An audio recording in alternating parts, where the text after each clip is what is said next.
It's me and it's him. So you know what that means. We are the transfer show once again. Looking forward to this one. I'm Trev Downey. I'm joined, of course, by Dave Davis to discuss everything to do with ins and outs around Liverpool and in the wider scheme of things as well.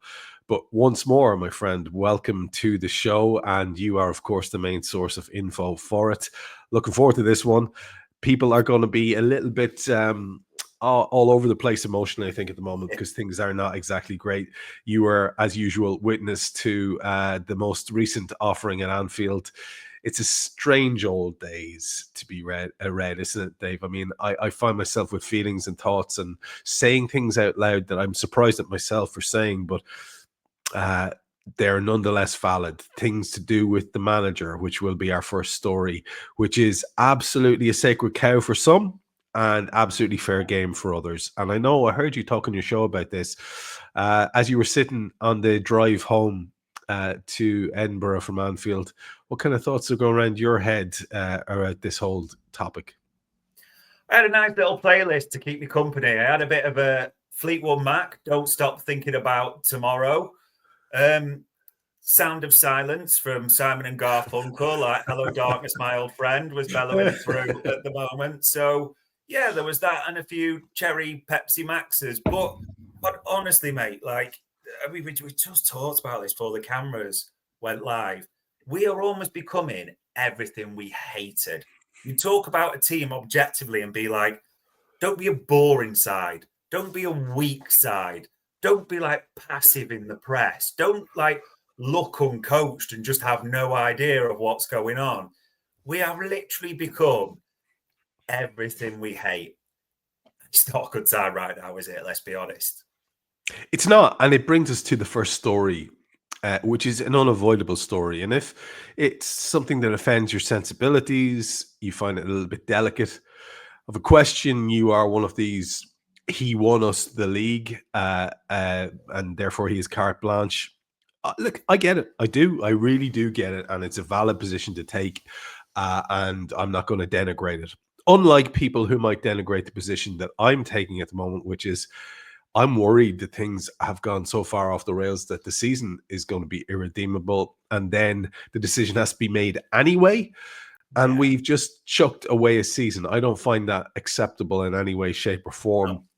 It was one of the biggest problems for me with the great era that was the Klopp era, was the trophies we left on the table. And if as champions we are going to chuck a season away, I have no different opinion about that, Dave. I find it an infuriating prospect that we have all these wonderful players and we can't get a tune out of them. And that ultimately lands at the door of the manager. And if you say otherwise, you're kind of in a delusional space. I've had it thrown back at me. What about the players? What are they doing? Look at this guy, look at that guy. And people want to point the fingers everywhere. It's not a blame game. I'm simply saying the players have been abject. Yeah. And we can go round the field and say where the various issues are. But Dave, here's the question. If there are so many problems, maybe there's only one problem. Do you see what I'm saying? Yeah. So, of course, the question about Arne's position and whether it's tenable is an ongoing question. It has been raised. And even if we don't want to raise it in this show, it's been raised all over the shop by people looking to make hay with it. Do you think there's anything to it, is the simple way of putting this?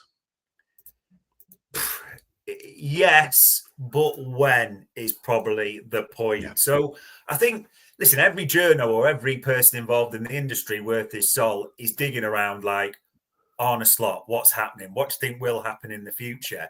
And pretty much the Liverpool have done that blanket media approach, haven't they? Like, no, we're backing him. He's our guy. We believe we can get us out of the crisis. That is the public narrative that they are clearly putting out there. Zero doubt about that.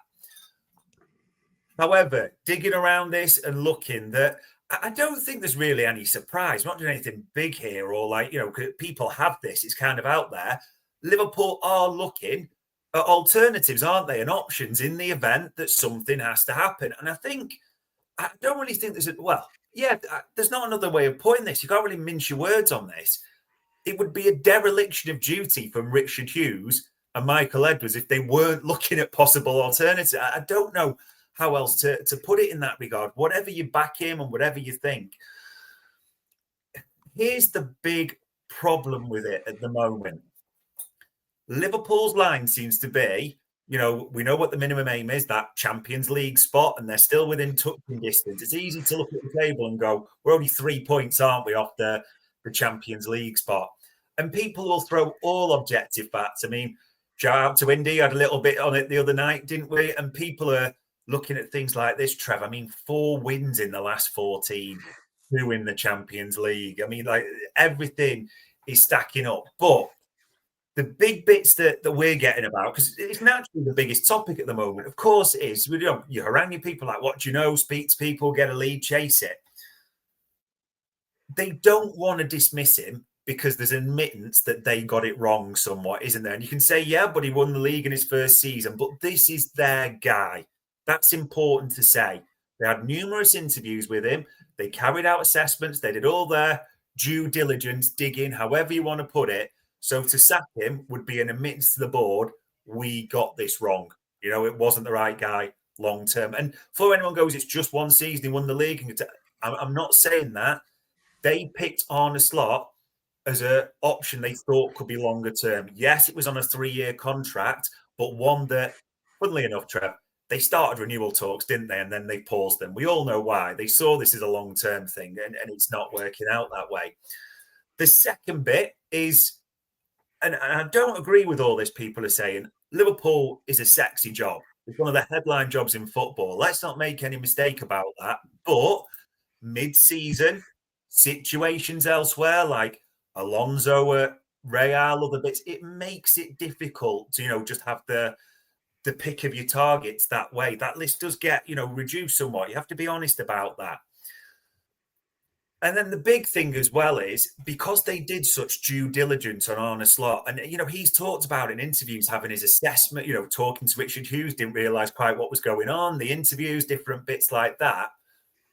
They can't do that this time around, can't they? If you need to pull the trigger right now, you're not going to be able to do the exact due diligence you want to do. It's just not possible, isn't it, at this stage in the season? So that comes into it. And the other thing we're getting, they really don't like this idea of an interim.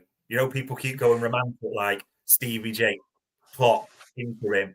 Liverpool, for everything we're getting, are totally against that idea. There's zero appetite to do that. It's if they're getting someone in, it's for not just a 6-month fix, whatever we think of that, and we've probably got our opinions on it, don't get me wrong, but that is the info we're getting. The worry that brings us to that is, are we just going to almost sleepwalk, like you said, through this season? Are we going to have to get to the point where we've blown this run of easy fixtures, quote unquote, on paper? Are we going to have to get to the stage where, okay, we are 8 points outside of the Champions League place, or we better do something? We're never bloodthirsty for this. It's not about that, but it's about what's needed for the club. And football at the top level is absolutely ruthless. And my worry is, have the club and the people at the club got their teeth in, ready to bite if needed? And it's a big concern I've got. And it is fair to say, people, because we tried digging, this is the hardest stuff to get, isn't it? This is like, what's that bit in you like a modern movie reference that I give you? It's like that bit where in Kevin Costner goes in JFK, like, we're through the looking glass now, people. Like, you're not going to get this full sort of, insight from this top level. But all we managed to really get is, Liverpool are looking. Is there anything imminent? If there is, it's going to break and surprise everyone, whether you like that or not. Like you say, it would be dereliction of duty on the part of our big brains that we're all so proud of, and they're much vaunted. It would be ridiculous if they weren't looking to pivot if need be. Blind faith loyalism has, I think, no place. Sentimentality has always been a thing in Liverpool fandom, always. And I think it increased in the Klopp years because Jurgen was such an emotional dude who used that to great effect. And I think it made the fan base as a whole even more sentimental than they already were. And I'm old as dirt, so I get to say this, and people can't cry at me because I've been around. I understand my first love in football is Kenny Dalglish and watching him play. I know whereof I speak. Sentimentality has been part of this club for a long time. It has no place in professional sport. It just does not. And therefore, this conversation can happen, should happen, regardless. Professional assessments are a thing in every walk of life. And if you're, pardon my French, shitting the bed at work, then you will be questioned about your commitment, your ability to continue in the position. That is only right. So, yes, that conversation has to be happening behind the scenes. Like you say, impossible almost to dig up anything. There are little bits of names getting thrown about. We may come back to some of them later on. We may not. You mentioned the likes of Alonso and all the rest of it, but it's an impossible situation. The interim thing I want to mention real quick, because last night on Raw, Jim threw out the idea of Gerrard as an interim. And to be fair to Jim, he was just saying, like, some people are suggesting that it wasn't necessarily Jim's idea. But, oh, wow, people jump all over that as a concept. And most of us, like, I had to say immediately, look, my thing was like, A, no, and B, no again. Because say he does do well, you've got Kenny again. You've got the Kenny situation again. Someone who comes in to steady the ship and has a load of goodwill. And then if it goes wrong in the next season, it's an absolute shit show. Now, whoever comes in, if someone does come in, is going to have to be absolutely top class. And like you said, Dave, that limits us already because people are not available at this stage of the season. The only one that we could come up with perhaps was Simone Inzaghi at Al Hilal, who might just move at the drop of a hat because everyone seems to be able to do that and buy their way out of their contracts or forsake the billions in gold bars that they're going to get this week to just go away. We know Darwin Núñez is amongst those. Should say on that, because I know people will have the, as we call it, the romantic hires, the interims, the legends coming back and, saving us because we've done it before. The only really briefing we're getting on that or info you can get is for Gerrard. Of course, Gerrard's been mentioned. Of course, Jurgen Klopp's been mentioned as a temporary thing. That there is absolutely zero appetite from the Hughes and Edwards, the power that be, to have those people back at the club or do that. If you're going to do anything, it's for an element of permanency. It would be something they're not looking at. And you mentioned sentimentality. I'm so intrigued by this because when you do ask around, people will tell you Michael Edwards, Richard Hughes, no more less sentimental people in football. That's not what they're about. They're about business and, doing the right thing. Interesting to see how they see it in the near future.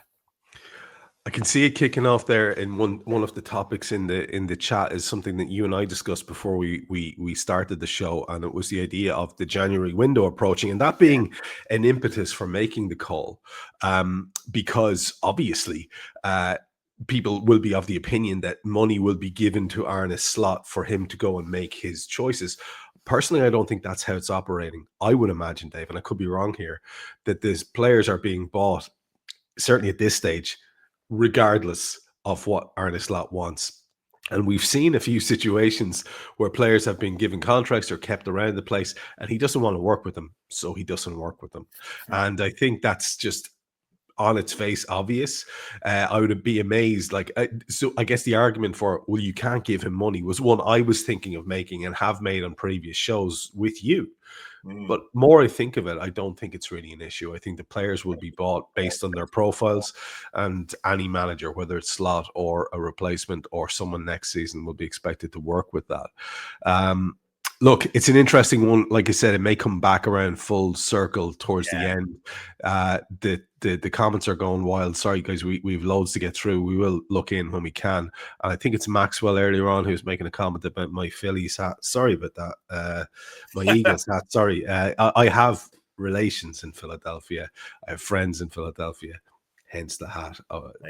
It's not deep Eagles love, so don't be offended and keep watching. Thank you for that. Our next topic we want to go to, the big story was obviously the manager. The bigger story is the manager's current relationship with Mohamed Salah, where he has found himself ostracized from the team. And I've heard you talk on your regular shows, Dave, about this topic, and I can see, the conflict in you. Salah's your favorite footballer.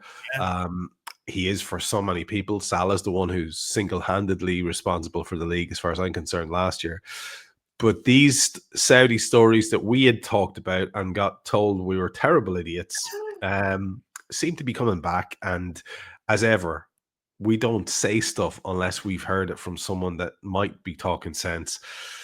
That's where you get all your sources of information for that we air on the show. It's don't shoot the messenger stuff, but there seems to be something to it. Now, the most extreme version of this would be, Dave, that he's thoroughly disillusioned, goes to AFCON, and he doesn't come back because the move is done so that we can get some sort of ball of money for Mo mid-season. That to me sounds insane and outrageous. But I'm under no illusions now that what we had said, the likelihood was that he was going to go at the end of this season, is now increasingly a reality. What do you think? It's crazy, like I say, how much stick we got. We just gave the info. We were told that Salah and Rami had done the investment in Bahrain. They were looking at that for the future, and there was a real possibility about Mo Salah going in the summer. And now, lo and behold, as has come over the last week, give or take, you've got various people saying, Alex Crook from TalkSport, who tends to get a lot of Liverpool info, saying he remains firmly on the radar, and other clubs looking at him, Al Hilal being the front runners. It's interesting that this is a key line from the article, Trev. The impossibility of the move being revitalised as early as next summer. And I think, as we said previously, that was the common information. Next summer was seriously when it'd be done. It's hard to see, obviously, January for 1,000,001 reasons, but is there anything more telling that the last two games, Arne Slot knows he's had to win, for his job or get results in must-win games, and Arne Slot has put Mo Salah on the bench both games. I don't think anything tells you, what you need to know more than that. Mo Salah, as Arne Slot said in the press embargo, was, not too happy about it. Let's not mince words. Mo Salah is Mo Salah, and he's elite, and he will be absolutely seething beyond belief, at being on the bench, knowing that the AFCON's coming and all those bits. I'm still struggling to see it in January, but it's funny in a way. I want to be wrong on this. I'd love him to start scoring and we all drop this conversation because you say he's my favourite player, but we have to be realistic about what you see it an objective here. We said this. Can't really change our tune now, can we? I mean, we said it because there was a very strong rumor that was the reality. And it would also make sense for the club because there would be a fee involved for Liverpool Football Club for Mo Salah at that stage of his career, and it would be a hefty fee. And so sort of everyone's a winner. And the idea was we'd see how the season goes. And if Mo was pulling up trees and more records were falling to him and he was within an ass's roar of some great things and continuing the production line level that he had last season, then maybe there would be a question to be had. Maybe the thing would be revisited and pushed out and we'd allow him to go for nothing with a great big thank you at the end of the second year. But I don't think that was ever likely. And I think the most likely thing is that he does go.